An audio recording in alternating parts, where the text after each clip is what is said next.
Hello everyone, welcome to Being a Best Teacher Academy. In this video, we are going to talk about Guilford SI model of intelligence कि Guilford का SI model क्या है intelligence का। देखिए JP गुलफर्ड ने यहाँ पे develop किया है इस मॉडल को। आप देख सकते हैं एसआई मॉडल ऑफ इंटेलिजेंस इसका नाम है और जो डेवलप करते हैं जनरली उनके नाम से वो मॉडल्स या जो भी थ्योरी होती है वो जानी जाती है। तो इसी प्रकार से इसका नाम है Guilford SI model of intelligence, क्योंकि ये जेपी गुलफर्ड के द्वारा 1961 में डेवलप्ड है। ये क्या है बेसिकली एक स्ट्रक्चर है इंटेलेक्चुअल यहाँ पे, ठीक है, इंटेलिजेंस का इंटेलेक्चुअल मॉडल है जो यहाँ पे डिफरेंट फैक्टर्स बताता है, ठीक है, फैक्टर एनालिसिस बताता है, फैक्टर्स पे बेस्ड है। यहाँ पे गिलफोर्ड जी जो है वो सजेस्ट करते हैं कि जो हम सबके मेंटल प्रोसेस होते हैं यानी कि हमारी इंटेलेक्चुअल एक्टिविटीज़ होती हैं, ठीक है, दिमागी गतिविधियाँ होती हैं, वो सब डिस्क्राइब की जाती हैं 3 बेसिक डायमेंशंस में या पैरामीटर्स में, ठीक है, कुछ भी कह लीजिए, डायमेंशन बोल दीजिए या पैरामीटर, पर 3 बेसिक टर्म्स पे जानी जाती हैं जो कि है ऑपरेशन, कंटेंट और प्रोडक्शन। ये 3 हैं, ठीक है। तो अब यहाँ पे देखिए, अब ये 3 हैं तो एक्चुअल में ये है क्या वो समझना ज़रूरी है, ठीक है। ध्यान से, यहाँ पे थोड़ा सा लर्निंग पार्ट भी है इस थ्योरी में एंड जो आपको प्रॉपर्ली लर्न करना पड़ेगा, ठीक है, तो ध्यान से सुनेंगे।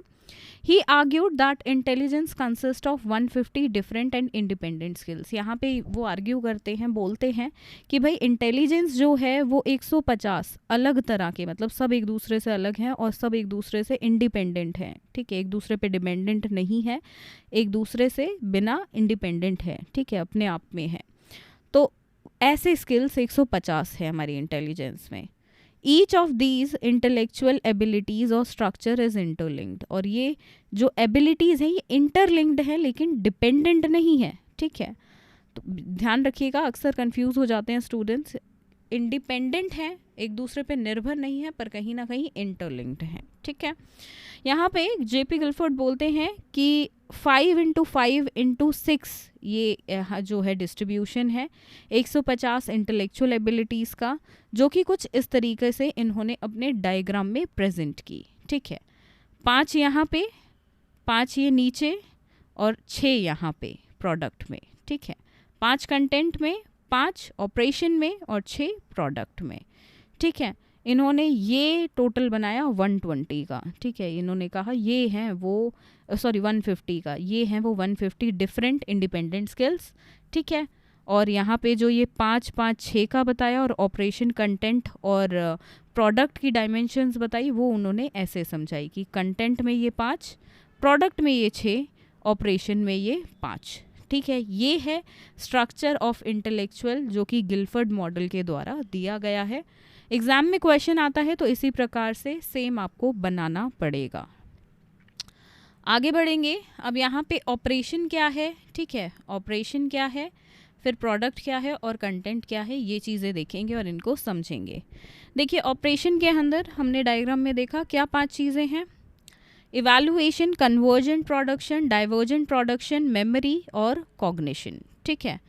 तो कॉग्निशन से स्टार्ट करेंगे। कॉग्निशन क्या है, एक इंडिविजुअल का कि individual is able to recognise thing, कि वो कैसे चीज़ों को रिकॉग्नाइज कर पाता है, ठीक है। जैसे कुछ पहले उसने देखा तो उसको रिकॉग्नाइज कराया, जैसे कि आपने देखा होगा, आप कहीं पे ट्रैवल कर रहे होते हैं, मार्केट में होते हैं, तो कोई अगर आपको जान पहचान का मिल जाता है पुराना, जिससे आप बहुत पहले मिले थे, आप उसको रिकॉग्नाइज कर पाते हो, राइट, तो वो रिकॉग्निशन हो, ठीक है। अगला है मेमोरी, ठीक है, एबिलिटी टू रिकॉल और रिट्राइव लर्नड इन्फॉर्मेशन, जो भी चीज़ें आपने लर्न की हैं उनको दोबारा से रिकॉल कर पाना।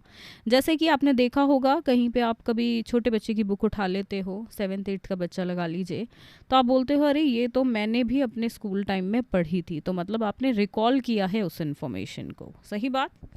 आगे है यहाँ पे divergent production. We think in different directions, search and seeking for some variety and novelty, and closely associated with creativity, general to specific. Divergent production मतलब अलग अलग क्षेत्र में सोच पाना, अलग अलग तरीके से सोच पाना, सही बात। जब जैसे कि अगर आपको कोई प्रोजेक्ट करना है तो उसके लिए आप अलग अलग सोचते हैं कि मैं ऐसा भी कर सकता हूँ, वैसा भी कर सकता हूँ, राइट।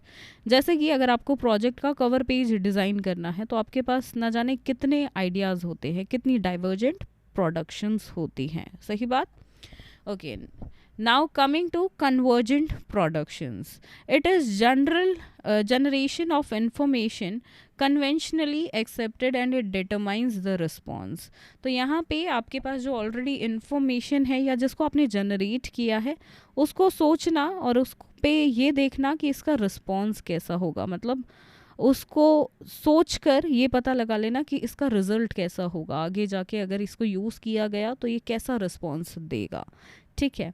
जैसे कि अगर आप प्रोजेक्ट का कवर तो डिज़ाइन कर लेते हैं, मतलब डिज़ाइन नहीं करते हैं, सोच लेते हैं, तो आपको पता चल जाए कि भाई ये मैडम को पसंद आएगा या नहीं, ये देखने में खूबसूरत लगेगा या नहीं, जो मैं सोच रहा हूँ वो, मतलब आप उसका रिस्पॉन्स रिजल्ट सोचते हैं, डिटरमाइन करते हैं।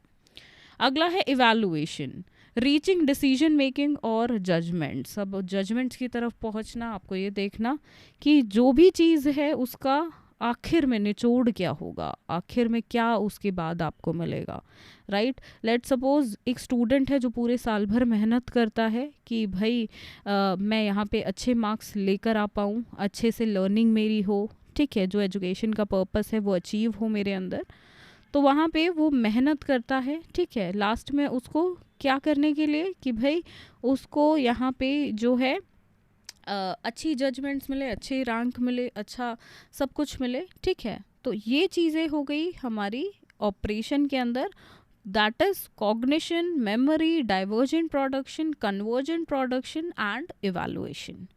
आगे बढ़ेंगे, अब ये पार्ट हमारा हो गया है, आगे बढ़ेंगे।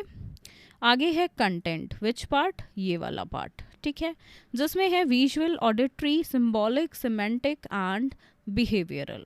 ओके, सबसे पहले बात करेंगे विजुअल की। It is a concrete material which has been perceived through the eyes, जो आप देख कर यहाँ पे परसीव करते हैं, जो नॉलेज आप बोल लीजिए या इन्फॉर्मेशन आप देख कर लेते हैं। अगला है ऑडिटरी, जो सुनकर लिया जाए। सिंबॉलिक, जैसे कि आपने कोई लेटर्स, डिजिट्स या किसी साइन एंड सिंबल से कोई चीज़ सीखी, ठीक है, कोई इन्फॉर्मेशन ली, कुछ परसीव किया। देखिए नेक्स्ट है semantic, it is the form of clear cut verbal meanings, मतलब जो आपने पढ़ा, आपने मतलब जो वर्ड्स हैं उनके मीनिंग से ग्रास्प कर लिया, आपको पता चल गया क्या है, क्या आइडियाज़ हैं या क्या उसका मीनिंग है। आपको यहाँ पे कोई एग्जाम्पल्स की ज़रूरत नहीं पड़ेगी।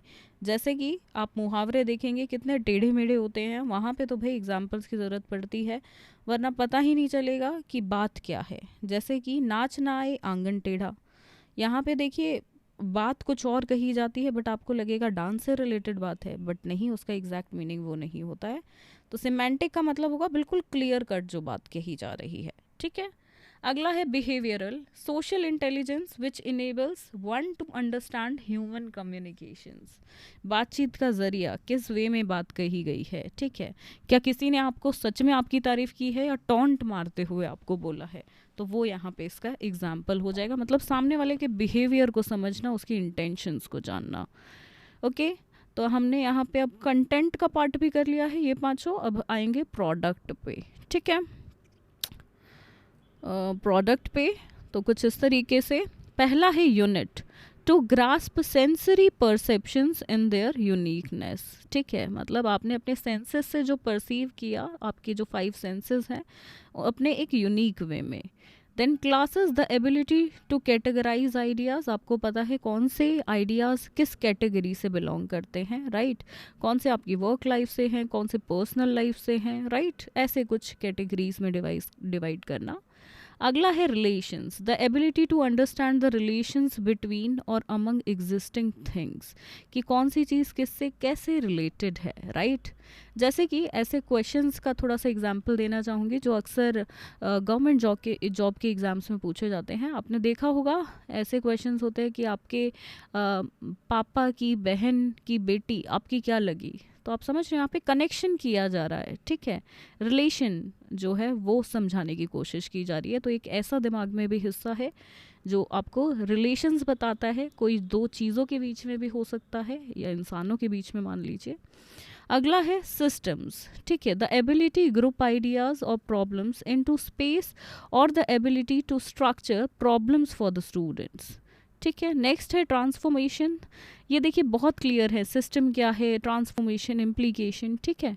The ability to produce the future shape of a certain object situation under a certain circumstance, जैसे बोल देते हैं ना कि बच्चे को देख कर ही कि भाई आगे जाके ये बनेगा, ठीक है। थोड़ा सा मतलब आप यहाँ पे ट्रांसफॉर्मेशन देख रहे हो कि आगे इसका क्या हो सकता है। जैसे कि आज के टाइम में आप पढ़ाई कर रहे हो तो आपको पता है आगे जाके आपको जॉब मिल जाएगी, आप करियर सेटअप कर पाओगे, ठीक है। Next implications, the ability to understand the implied meanings, गहराई से सोच पाना, डीप थिंकिंग, इम्प्लाई कर पाना। तो ये है यहाँ पे गिलफोर्ड का model, SI model, right, and very important model. यहाँ पे कुछ और भी समझना ज़रूरी है। देखिए आपको हो सकता है यहाँ पे लिखा हो SOI model, Guilford SOI model, ठीक है। एसओआई और एसआई मॉडल सेम है, इसका मतलब होता है स्ट्रक्चर ऑफ इंटेलेक्चुअल थ्योरी, ठीक है। तो स्ट्रक्चर ऑफ इंटेलेक्चुअल थ्योरी में आप देखेंगे, आप चाहें तो यहाँ पे ओ जो ऑफ का है उसके लिए एब्रीविएशन लगा सकते हैं, अदरवाइज स्किप भी कर सकते हैं, जो कि हम फॉर्मली करते हैं।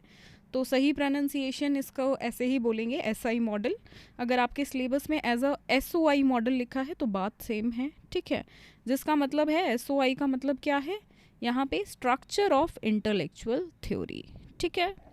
सो आई होप आप सभी को ये थ्योरी क्लियर होगी। कोई इससे रिलेटेड डाउट हो तो कमेंट सेक्शन में आप सभी बता सकते हैं। धन्यवाद।